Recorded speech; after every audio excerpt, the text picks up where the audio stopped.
मैं बाड़मेर से आती हूँ। बाड़मेर के बारे में काफ़ी लोगों को मालूम है, पूरा डेजर्ट एरिया है और रेत के टिब्बों के बीच में दूर दूर ढाणिया में लोग रहते हैं। बाकी जगह पे इकट्ठे गांव में रहते हैं, लेकिन बाड़मेर में कल्चर थोड़ा अलग है। वहाँ पे दूर दूर एक एक ढाणी में लोग रहते हैं और वहाँ पे खास करके महिलाओं के पास में रोजगार का कोई संसाधन नहीं है। वो सुबह से शाम काम करते हैं, लेकिन अगर खुद के लिए 2 रुपये भी चाहिए होते हैं तो उनके पास में नहीं होते हैं। वहाँ से मैं आती हूँ और ऐसी ही एक ढाणी में मेरा जन्म हुआ 88 में। जब मैं 4 साल की थी तो मेरी मदर की डेथ हो गई थी। 8वीं में मेरा स्कूल छूट गया और जब भी मुझे टाइम मिलता मैं दादी के साथ में बैठ के कसीदाकारी का काम जरूर सीखती थी, क्योंकि पहले हर घर में कसीदाकारी का काम होता था, चाहे माँ अपनी बेटी के लिए बनाती हो या पहनने के लिए कपड़े। तो ऐसे ही मैंने दादी से सीखा और 16 साल की उम्र में मेरी शादी हो गई। शादी के बाद भी घर की आर्थिक स्थिति ठीक नहीं थी, क्योंकि मेरी तो 8वीं में स्कूल छूट गई थी और मेरे हस्बैंड की 5वीं में। तो ऐसा कोई स्थायी रोजगार हमारे पास में नहीं था। और शादी के 1.5 साल बाद में जब मेरा बेबी हुआ तो उसको सांस में प्रॉब्लम थी और अच्छी मेडिसिन की ज़रूरत थी, हम नहीं दिला पाए और उसको नहीं बचा पाए। तो उस समय लगा ऐसी ज़िंदगी नहीं जीनी, ऐसे नेगेटिव विचार आने लगे कि मैं ज़िंदगी ही ख़त्म कर लूँ। फिर लगा कि ज़िंदगी से हार मानने से अच्छा है मैं कुछ काम करूँ जिससे मेरा घर भी चले और मेरा मन भी लगे। तो यही सोच के मैंने सुई धागा हाथ में लिया। 2008 में छोटे छोटे बैग बनाने शुरू किए, क्योंकि मुझे मार्केटिंग का कोई आइडिया नहीं था, रॉ मटेरियल कहाँ मिलेगा कोई आइडिया नहीं था। इसलिए मैंने जो महिलाएं मायके जाएगी वो बैग जरूर लेके जाएगी, तो यही सोच के बैग बनाने शुरू किए। अब जो एम्ब्रॉयडरी का काम था वो सुई धागे से किया, लेकिन स्टिचिंग का काम था वो मशीन से होना था। मशीन मेरे पास थी नहीं और ना मैं खरीदने के लिए सक्षम थी। तो उस समय मुझे लगा कि मैं नहीं कर पाऊंगी। फिर लगा कि नहीं, और भी बहनों को जरूरत है। तो फिर हमने 10 महिलाओं ने मिलकर एक सेल्फ हेल्प ग्रुप बनाया और 100 रुपये इकट्ठा करके एक सेकेंड हैंड मशीन खरीदी और वहाँ से हमारे काम की शुरुआत हुई।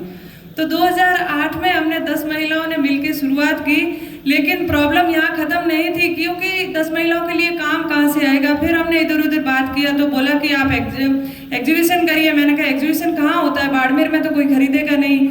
तो उन्होंने बोला कि नहीं, जो मेट्रो सिटीज़ है वहाँ पे बड़े एग्जीबिशन होते हैं, वहाँ जाइए।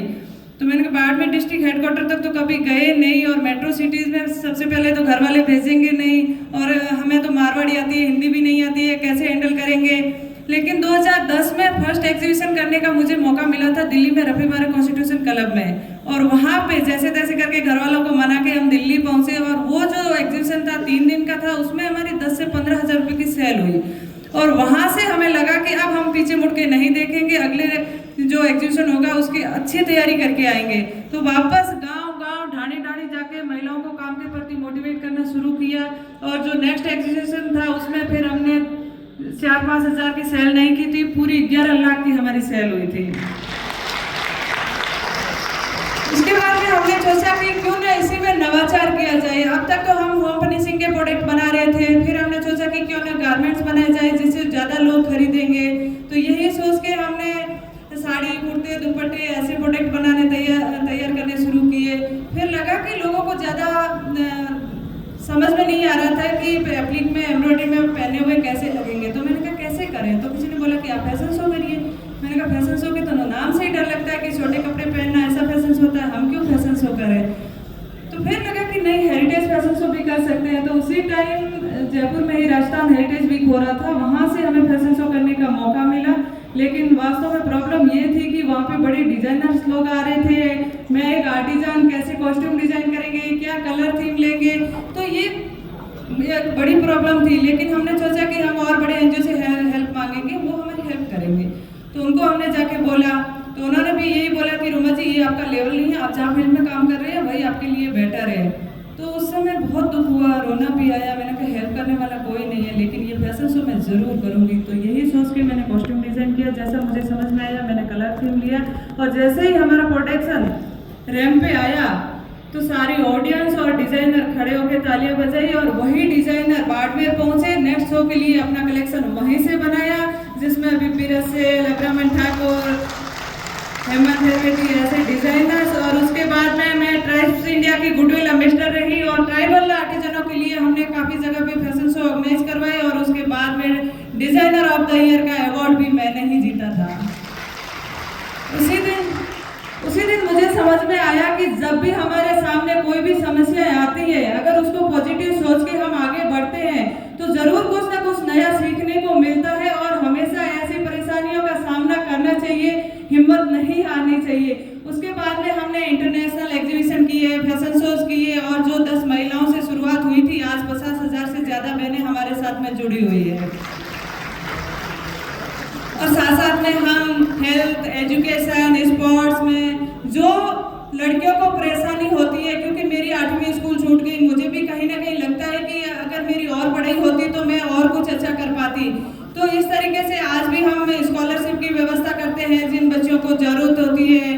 स्पोर्ट्स के लिए एक हम बाड़मेर में इंडोर स्टेडियम बना रहे हैं जो लगभग 10 से 15 करोड़ की लागत से तैयार होगा। वो लंदन का लॉर्ड्स स्टेडियम है, उसी की थीम पे बन रहा है। ऐसे ही बेटी बचाओ पे काम कर रहे हैं, जो बेटी के जन्म पे उनको एक गांव की एक बेटी को ब्रांड एम्बेसडर बना के 20 से 25,000 रुपए की एफडी करवा के सुकन्या समृद्धि योजना से जोड़ देते हैं, जिससे उनका भविष्य आज ही सिक्योर है। वो 1 साल से छोटी बच्ची के लिए होता है। तो इस तरीके से अभी जो फोक म्यूजिक है, हमारा ट्रेडिशनल जो फोक है, तो ये बिल्कुल धीरे धीरे खत्म होता जा रहा है। तो इनको भी हम मंच दिलाने के लिए अलग अलग कार्यक्रम करते रहते हैं। और हमारे सेंटर में हर रोज 2 घंटे सत्संग होती है, अलग अलग आर्टिस्ट आते हैं, अपनी प्रस्तुति देते हैं और सोशल मीडिया के थ्रू उनको प्रमोट करते हैं।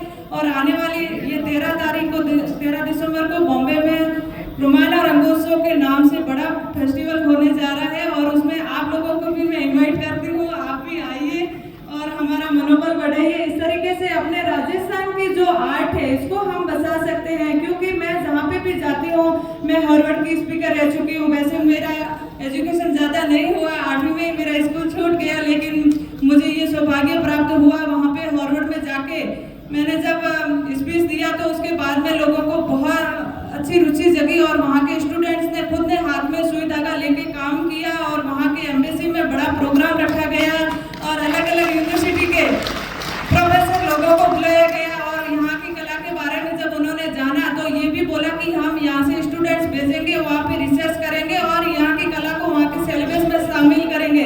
तो बहुत खुशी हुई, क्योंकि इस तरीके से हमारा जो राजस्थान है कला का हब है, हर गांव की आर्ट अलग है, कला अलग है। और इस तरीके से जो आज राइजिंग राजस्थान का प्रोग्राम हो रहा है, अलग अलग इन्वेस्टर आ रहे हैं और यहाँ पे इन्वेस्ट करेंगे, तो आने वाले टाइम में निश्चित रूप से हमारा राजस्थान बड़ी ऊंचाइयों पे जाएगा और हमारे ग्रामीण महिलाओं को रोजगार मिलेगा। और मैं आप सभी को बहुत बहुत धन्यवाद देती हूँ कि इसी तरीके से आप हम लोगों का मनोबल बढ़ाते रहिए, और हम पूरी कोशिश करेंगे कि हर हाथ में काम हो और इसी तरीके से हमारी यहाँ की आर्ट को हम जिंदा रख पाएंगे। बहुत बहुत धन्यवाद। हमेशा महिलाओं को मैं बोलती हूँ कि महिला का सम्मान करें, सपोर्ट करें, अपने हक के लिए खुद लड़े। हम सब में कोई न कोई हुनर जरूर है, तो क्यों ना हुनर के जरिए आगे बढ़े, स्वावलंबी बने। अगर खुद पे विश्वास है तो खड़े रहें, अड़े रहें।